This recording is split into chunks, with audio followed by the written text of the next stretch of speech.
You have surely heard this story, and it is very relevant today. This is the story of how Krishna decided to prove the chastity of Śrīmatī Rādhārāṇī, because in the village where she lived, in Varshana, and especially in Yavat, there were bad rumors about her. People whispered behind her back and called her Kalankini. Kalankini means a wanton woman, and in the end, Krishna could not tolerate it any longer. He decided to prove to everyone that there was no one more chaste than her. So, he fell ill. Krishna pretended to be sick. He lay unconscious in a deep faint, breathing heavily. Meanwhile, Krishna himself appeared in the form of an Ayurvedic doctor to cure himself. Yashoda was informed that an amazing Vaidya had arrived, someone who could cure anything. Yashoda, who was in extreme anxiety, had been restless since morning out of worry. She grasped at the last straw. And indeed, the Vaidya looked very professional. He wore a turban, held a shastra under his arm, and kept glancing at it, studying verses from Ayurveda. In short, he inspired trust. He approached himself and carefully measured his own pulse. He pondered for a long time, rolled his eyes toward the sky, looked around, whispered some mantras and said, "This is a serious case. It will be very difficult to cure him, but there is one way. A chaste woman must bring water from the Yamuna, but she must be absolutely, completely chaste. The problem is that the pot in which she must bring this water must have 100 holes. If she manages to bring the water in a pot with 100 holes without spilling it, then she will prove her chastity, and this water will have a miraculous effect on the patient." All eyes turned to Kutila. Kutila was known as a chaste woman. She had earned her reputation for chastity by accusing Radharani of being unchaste. This is a standard, time-tested way to build a good reputation. You must accuse others of all sins. Automatically, you appear pure and innocent. Therefore, all eyes immediately fell on Kutila, and she modestly lowered her gaze and said, "Well, I can try." Everyone encouraged her. Go ahead, you can do it. We know there is no one more chaste than you." She went down to the Yamuna. She had that very pot, carefully prepared with 100 holes. She scooped up the water boldly, with great confidence, gathering all her chastity into a fist. She focused completely, reminding herself how chaste she was, and how she thought of nothing else, except of disgracing someone's name. But to everyone's horror and her own astonishment, the water poured out of all the holes.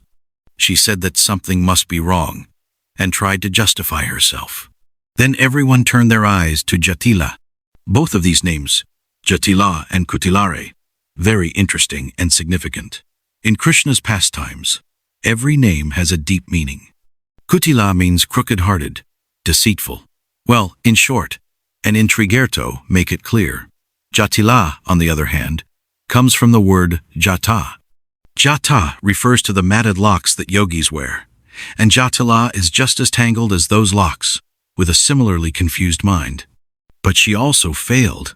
Finally, someone suggested, maybe Radharani could do it?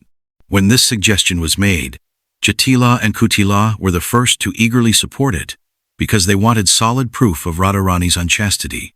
And in any case, they did not want to look bad. So in the end they said, yes, please bring it. You are our only hope. Radharani knew that this would not be easy, that from the perspective of ordinary logic, it was impossible. She slowly descended to the Yamuna, folded her hands, and began to pray to Krishna. She said, "Krishna, if this is to be possible at all, it can only be by your mercy. Please, if you wish, help me bring the water for you." And when she filled the pot with 100 holes, she looked inside. And whom did she see there? Krishna. Because wherever she looks, she sees only Krishna. She gazed into that pot with 100 holes and saw Krishna inside smiling. And at that moment, she understood that everything would be fine. She placed the pot on her head, and Krishna, in the meantime, sealed all 100 holes. With the pot gracefully balanced on her head, she walked to Nandagrama to deliver it to Yashoda. The meaning of this story, as described by Viśvanātha Cakravartī Ṭhākura, is that our mind is like this pot with 100 holes. Since our mind is full of holes, and we know how many leaks it has through which our energy, determination, strength, and everything else drain away, we cannot yet claim to be truly chaste. We are not yet chaste, we are still learning.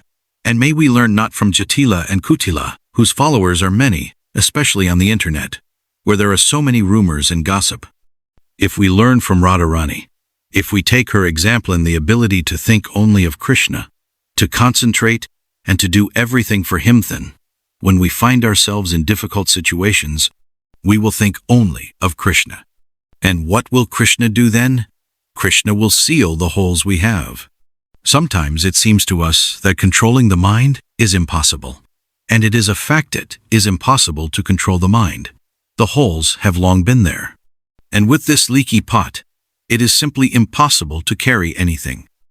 Who is our only hope? Krishna. We cannot do it ourselves. Just as Radharani prayed to Krishna and said, "Krishna, if you wish, make it happen. So must we." We cannot do it alone. Sometimes people think, I need to concentrate on my own. On my own, I will not be able to concentrate. On my own, I can only make an effort. Chastity is precisely the ability to give one's heart once and never take it back, to find joy, happiness, and fulfillment in that chastity. In the fact that we do not look around, do not constantly seek a new object of our love, worship, and focus. If we do not practice this, we can easily waste our lives chasing after many things and achieving nothing. This proverb about chasing two hares is very relevant. People run after many hares and end up with nothing, neither the hares nor anything else. But we must chase only one hare, and his name is Krishna.